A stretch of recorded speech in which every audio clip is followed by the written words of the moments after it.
Hello everyone, welcome to the new video. And you guys, I have getting many comments that we are not getting interview calls and we are not getting that much calls. So guys, I would like to clear this out that I understand, I won't lie, the job market is very tough and very competitive. Very competitive, and cracking the interview, getting the job is not at all easy. Even nowadays getting calls is not at all easy. And but one thing I know, that DevOps is in demand. Every company needs DevOps engineer to hasten to fasten the process of development and deployment, and from the development to deployment. But yeah, there is so much competition that for one role, for one DevOps opening, there are 10 people giving the interview. I'm just telling the small number. There are 10 people who are giving the interview, and out of the 10, the one who, like, whatever, if there is one opening, they'll pick the one who is the best, whose interview went well at that moment. And sometimes we know, but the interview didn't go that well. It was not, the ball was not in our court, something like this. And of course, getting call is also a tedious and a difficult task nowadays, I have seen. You have to apply rigorously, and then you have to make your resume align with the job description. So these all things, I would suggest, has helped me out, so I would suggest you also try them out. And there are some mistakes that I have did in interviews, or while giving interviews. So today, and I'm trying to avoid them now. So I have bring all those mistakes in front of you, so that you should not do those mistakes. First of all, poor communication skills. Sometimes you know the things very well, but you're not able to explain it in a technical way to the other person. This is just because it doesn't mean that you don't know English, or you cannot speak English. It's just because that fluency is not there in our communication, or we are not communicating in English that fluently. It happens because because people, like, mostly when we, even colleagues, they don't speak English that much. I have seen this. um, and they try to speak in Hindi, they communicate, but when they give demos, when they give presentations, when they give interviews, they start fumbling over there because fluency is not there. So, because of that, when we are giving interviews, we are not finding the right word to say, the right word to explain them, and that's what make us behind from some of the people. So, poor communication skill, this can be one of the reason which are why, like, we're not able to crack the interview. I'm also not good in English. I'm also not. I don't make. I am also not very fluent. But since the time I've started adopting this, it has boosted my confidence a lot. First mistake. Second mistake, what people do is, I have seen many people, when I communicated, they say that when you are giving an interview, in your introduction part, give your introduction for 10 minutes. Stretch it long so that interviewer doesn't ask the question. He doesn't have time to ask the question. It's a very wrong approach. Very, very wrong approach. To give a impactful introduction, read about the company first of all, and read about the job description. When you are giving your introduction in your interview, just keep in mind that what all pointers were there in job description. Your introduction should be aligned with that. Highlight those points which were there in your job description.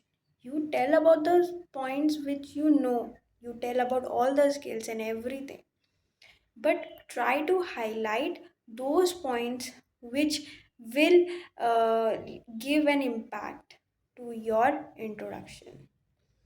So never keep a very long intro. People have this mindset that if you'll give a very long introduction, you'll, the interviewer will get impressed and everything. See, understand this thing. If you are an interviewer and a person sitting in front of me is giving an interview and he just start giving his introduction, how much, for how much duration will you listen to him carefully? Just think about it. You won't listen for 2 minutes, 5 minutes. That's it. After that, you'll be like, fine. Once I start asking a question, if you are able to answer, then I will understand that you know that much. So, giving a very long intros, emphasizing on useless points is not worth it at all. It doesn't it is not giving a very good impression. So, of course, read about the company, read about the job description, and align your introduction according to that. So, yeah, I have done all these mistakes. Well, when I started giving interviews, uh, people say that you are not giving, like, because my interviews were not getting cracked, so it was like I'm not giving good introduction, or first only intro, like, the interviewer used to say, oh, you have not mentioned much point about Kubernetes, so means you haven't worked on it. We need someone who has worked on it. Even if I say that no, I forgot, but I haven't worked on it, but that means that you haven't read the job description properly. So frame your introduction according to the job description. Second point.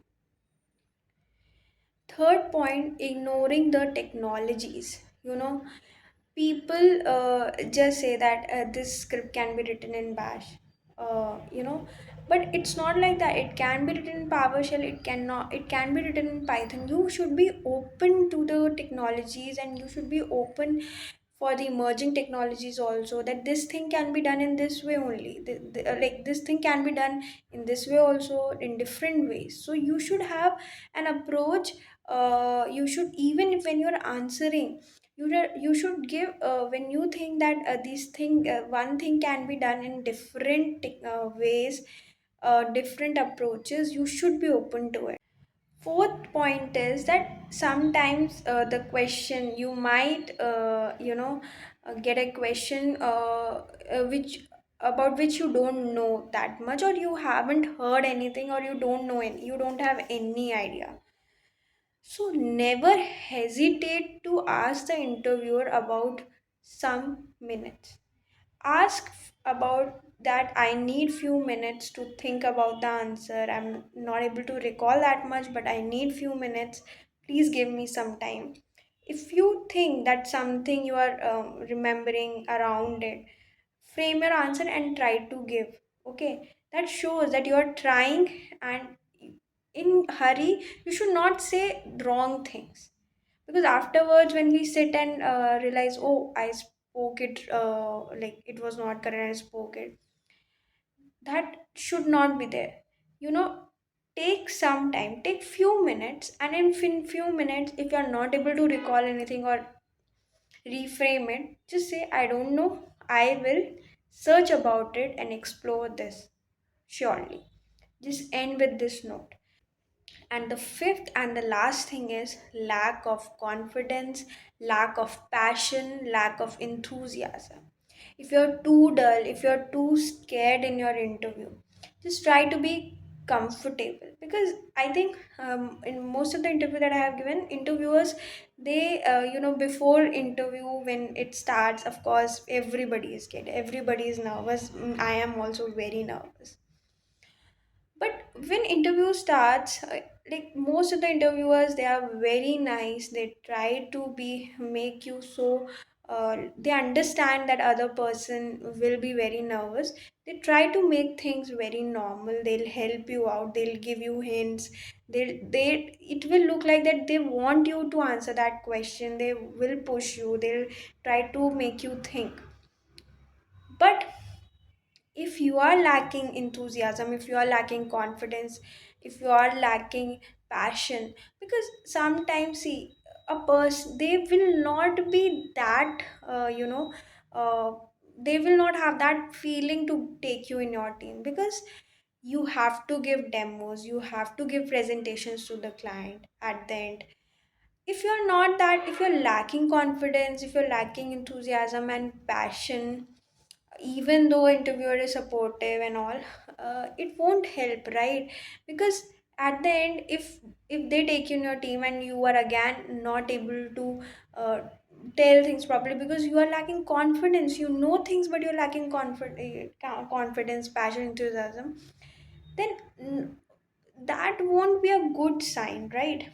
Because at the end, if you will represent their company in front of customers, what you can how enthusiastic you can be, you should show that. Keep smiling, and keep be active while answering. Show them that you're active, you are passionate to join their company. So yeah, because I have faced this, and right now also I am very nervous when I'm giving interviews. I faced this, that I was all shivering while giving interview, my hands, everything. I was all feeling cold, like my hands were all, it was so cold. So interviewer asked me, "What has happened? Are you okay? Like, why are you so scared?" So he tried to made me comfortable, and he was like, "It's fine. You are doing good. Just believe in yourself, and you're doing good. But if you are scared like this, you won't be able to perform that well." So that thing helped me out ki, yeah, see, before the interview start, you will be nervous, that everyone is, that thing is there, interview is going to happen, but before the when only 15 or 20 minutes are left, just try to make your mind calm, stay calm. So that all pointers that I have, like all the mistakes that I have done during my interviews, and which I am trying to correct them, I have jotted down for you. So I think it will be helpful for everyone. So yeah, that's all for today's video. I hope it's helpful. Bye.